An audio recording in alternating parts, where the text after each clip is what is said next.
Surrounded by long stretches of desert land, the Arabian Gulf is characterized by hostile living conditions.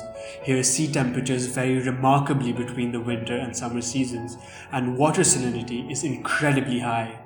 Yet, in the face of adversity, life here thrives in vibrant coastal and marine ecosystems. Its dense mangrove forests and rocky reefs house 700 species of fish. These welcome a plethora of seabirds and migratory birds to feed and breed. However, this precious haven for birdlife would suffer disastrous consequences in the aftermath of the Gulf War.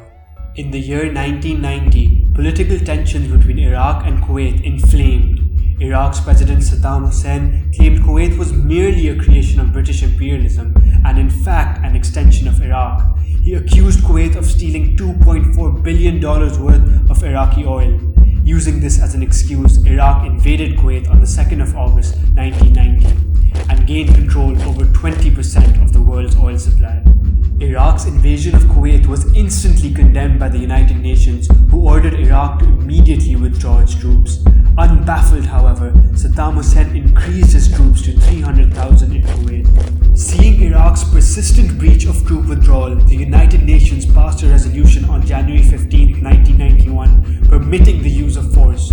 Over the next 6 weeks, an international coalition of 32 nations led by the United States launched airstrikes against Iraqi forces. Overwhelmed, the Iraqi government reacted in haste. To prevent US troops from making beach landings, the Iraqi forces released and set alight 240 million gallons of crude oil in the Gulf Sea. Fierce flames smothered the Gulf waters, producing dense smoke that rose to altitudes as high as 6,000 meters.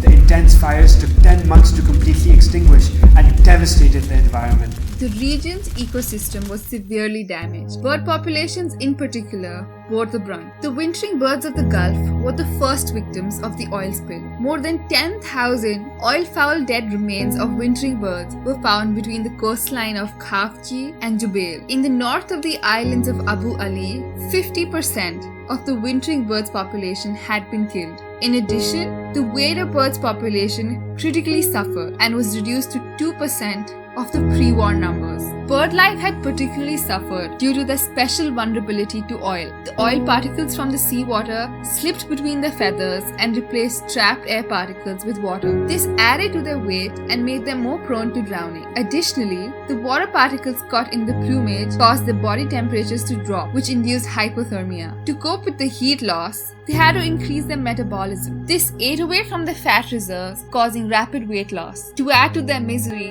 oil reaching the shores killed several invertebrate species. This destroyed the birds' food supply and made them more susceptible to starvation.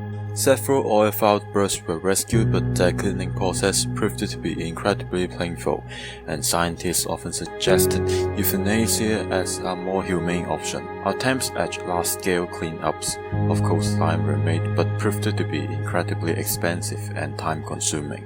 Estimates say that cleaning the entire Saudi coast would cost $540 million.